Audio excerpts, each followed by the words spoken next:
Welcome back. So I'll continue with the center tap full wave rectifier in this 47th lecture of this course. And today I'll see the performance parameters of this. What are the performance parameters? The circuit diagram and the working of this along with the waveforms. I have discussed with you in the previous lecture that this was your circuit diagram was something like this. You have a center tap transformer here, and I apply some input voltage, sinusoidal voltage Vs here. This is a center tap transformer which is being tapped at the center, grounded at the center, and there are two diodes. I named them as, say this is D1 and this is D2, and a load resistance is applied here. This is grounded here and a load resistance RL is here. Now, as far as the input output waveforms are concerned, the input waveform here, suppose this is omega t. If this is omega t and if this voltage is Vi, which is the voltage between the ground point and any one end of this center tap transformer, suppose I say that this is Vi, or when at the same time this is Vi. We assume that suppose this is the input waveform. If a sinusoidal waveform is here of this nature, of course this is 0, pi, 2 pi, 3 pi, 0 pi, 2 pi, 3 pi, 4 pi, and so on. Omega t is equal to this much. The output waveform which we obtained for this, the output waveform which we obtained for this, or the output current, I can say, I am writing in terms of currents only. This is the output waveform. Of course, this is omega t, and if I drop these points here, the output waveform which I obtained, we have done how it is working. I have done with you the last lecture. It was something like this, that the full wave was rectified, and in spite of a AC wave you got a pulsating DC wave here, a pulsating DC wave of this nature here. Now if I say that the instantaneous value of this input voltage Vi, say this is the out current across this load I, if the instantaneous value of this is Vm sine omega t, where Vm is the maximum value or the maximum amplitude of this input signal, then the corresponding output voltage current that I obtain here, suppose I say this I can say that this I is equal to instantaneous value of this. Instantaneous value means value at any instant. This is the same points are dropped down here: 0, pi, 2 pi, 3 pi, 4 pi, and so on. It is equal to Im sine omega t, the instantaneous value of this current, where Im is this, the maximum value of this current, the output current which I obtain across this load. If I apply a ammeter here, I mean to say, so it is equal to this much. And also we discussed that this Im, if I say that the value of Im, or I say initially that this I is equal to Im sine omega t for omega t between 0 to pi, and of course the same value Im sine omega t for pi to 2 pi, for pi 2 pi to 3 pi, 3 pi to 4 pi, and so on. It means if you see that the period of this signal is pi, because the same nature is repeating after pi, so that is called the fundamental period. So the period of this, it is a pi minus 0 is pi, 2 pi minus pi is pi, it is repeating after pi interval, so the period of this signal is pi. And of course we also found that this Im is equal to Vm upon RF plus RL. The point is that the period of this is pi. On the other hand, if you remember the period of a half wave rectifier, it was something like this: 0, pi, 2 pi. This was repeating after 2 pi. The signal was like this, and then it was repeating like this after 2 pi. So the period was 2 pi. Now here the period of the signal is pi, and I is equal to this much. Now let's come to some of the performance parameters as I did in the previous case. That is, first I'll take the average value or the DC value. The performance parameters, initially I'll start with the average value, IDC or I average. Of which signal? Of the output current. I am finding the average value of this. Now since this is a pulsating DC, so it will have some average value, and suppose I say that this is the average value. The average, suppose it is 0, 1, 2, 3, maximum value suppose it is 10, 9, 8, 7, 6, then back to 0 here, then 1, 2, 3, 4. So suppose here you have some average value is here. I am interested in this average value. I name this as IDC or I average. Well, it is the same thing. DC value or the average value. And how to find this average value, I told you in the last while dealing with half wave rectifier also, you integrate over one period and divide by the time period. So one period is from 0 to pi, and total time period of this, fundamental period of this is pi. So average value of this, I can say I average is equal to integral over one period. Integral over one period means one period is from 0 to pi. So integral over one period is 0 to pi I d theta. For simplicity, I assume that omega t is equal to theta. Let I say that omega t is equal to theta. So I can say that this I is equal to Im sine theta. All I am doing, I am replacing this omega t by theta for theta between 0 to pi. This is what I am applying here. Theta between 0 to pi.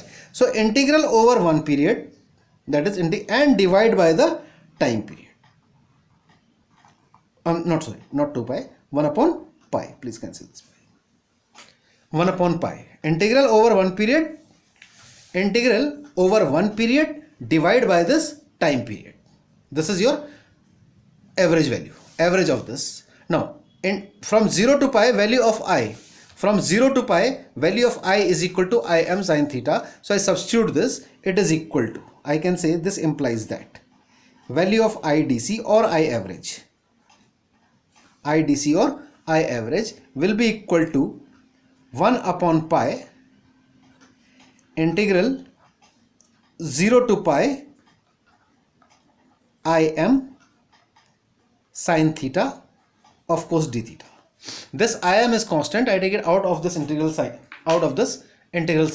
so this results in, if you see, it will result in Im sine theta. This Im I am taking, so this implies that value of IDC or I average is equal to Im by pi,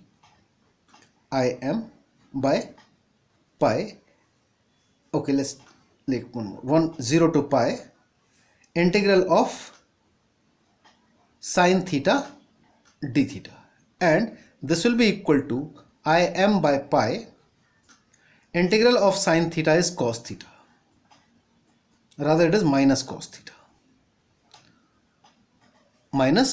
theta, limits varying from 0 to pi. I take this minus sign out here, this is equal to Im by pi. I make this minus Im by pi here, minus Im by pi, and it will be cos pi minus cos 0. Now this cos pi corresponds to minus 1. The value of this cos pi is minus 1, and value of this cos 0 is 1. So minus 1 is minus 2, minus will be plus, so it will be twice Im by pi. This implies that the value of IDC is equal to twice Im by pi. A very important formula that we'll use during the analysis. In case of half wave rectifier, it was only Im by pi. Here it is Im by pi. So first I am finding the performance parameters. Let's take my article. Center type full wave rectifier. Some performance parameters. Not all. I'll consider all later on. Parameters. This is the complete article for today. Performance parameters. Twice Im by pi. Let's find out the DC voltage also. Average value of the voltage. Let's find out VDC. What is VDC? Since VDC is equal to IDC into RL. VDC, where I'll get the DC voltage across this load. Current flowing here, this current. So IDC into RL. IDC I have just derived, it is equal to twice Im by pi. So it will be twice Im by pi into RL. This is equal to Im is equal to, I substitute this Im is equal to Vm upon Rf plus RL. So it is 2 upon pi. I substitute this Im as Vm upon Rf plus RL into RL. Now since for ideal case this Rf is tending to 0, I assume that this Rf tends to 0. So and this, when this is 0, RL will cancel with this, it will be twice Vm by pi. So the value of VDC, this implies that value of VDC will be equal to twice Vm by pi. I hope that this is clear to you. IDC is equal to Im by pi and VDC is twice Vm by pi, and this is equal to twice VDC is equal to twice Vm by pi, IDC is equal to twice Im by pi. This is the first one. Let's consider the RMS value, that is IRMS. Second case, rather second parameter. I'll consider the RMS value, that is IRMS. That is, I am interested in the RMS value of this signal. What is IRMS for this? For this particular signal. Of course, for this VRMS or IRMS is Vm by root 2 or Im upon root 2, complete sinusoidal signal, but I am interested in this. Let's see what is the value of this IRMS of this. Now I told you how to find the RMS value.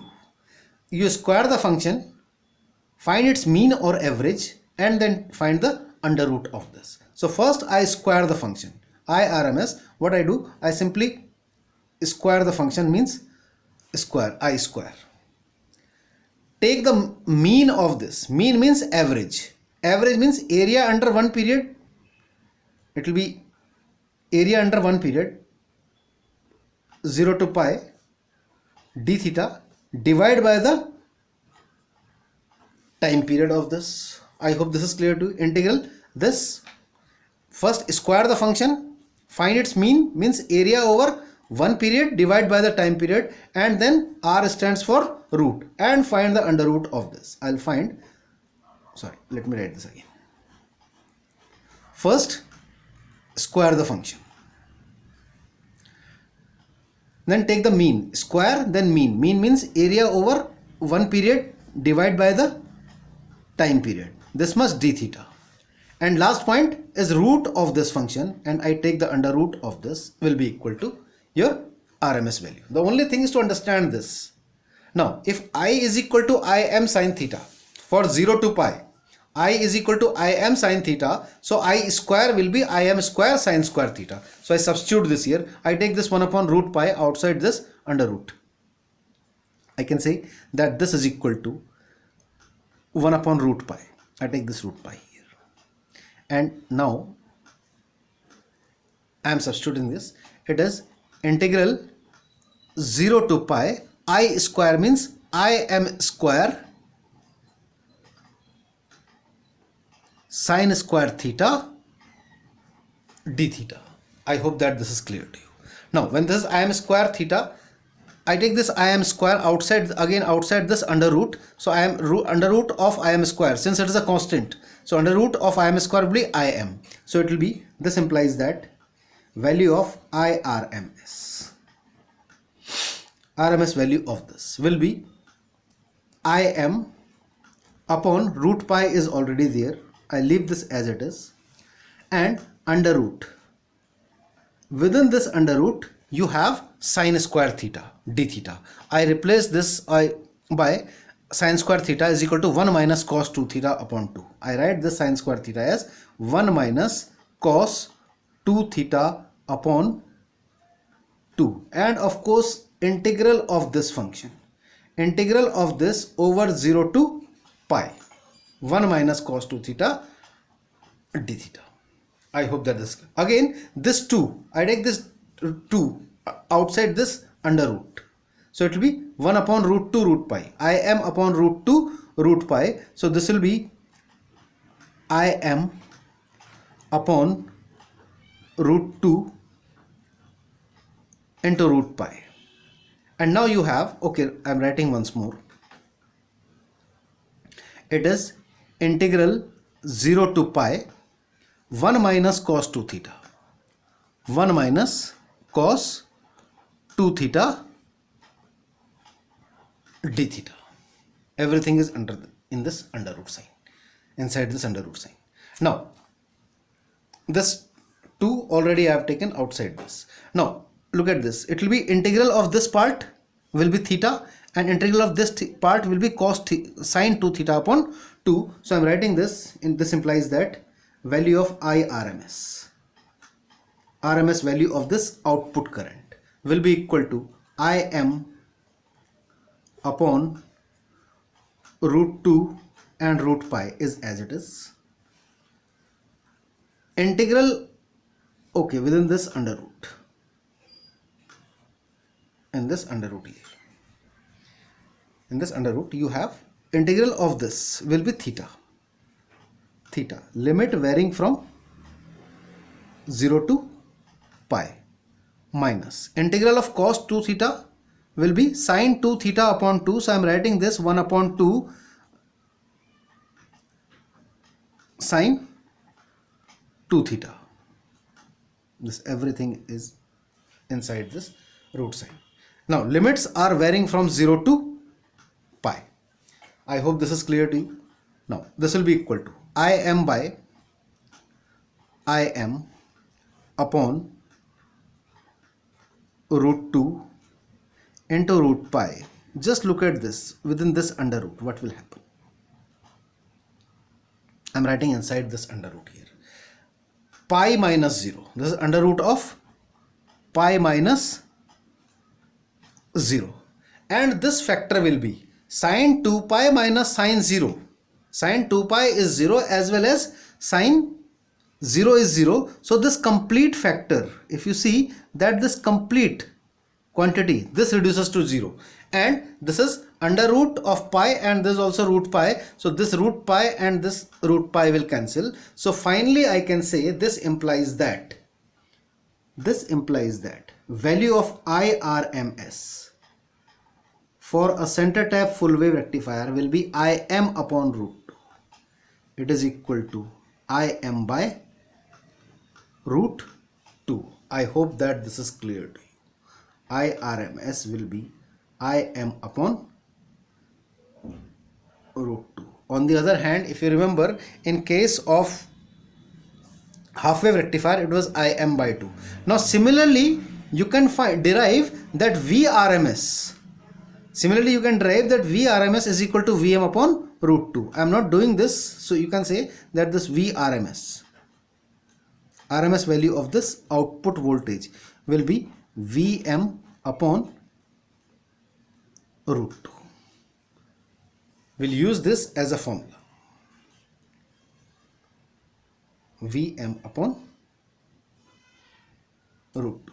So this is the DC or the average value, and this is the RMS value of this output current, not of this output voltage here. Either this of course output voltage will also be of the same nature. So the RMS value and the DC value of this DC value is twice Im by pi and RMS value is Im upon root 2.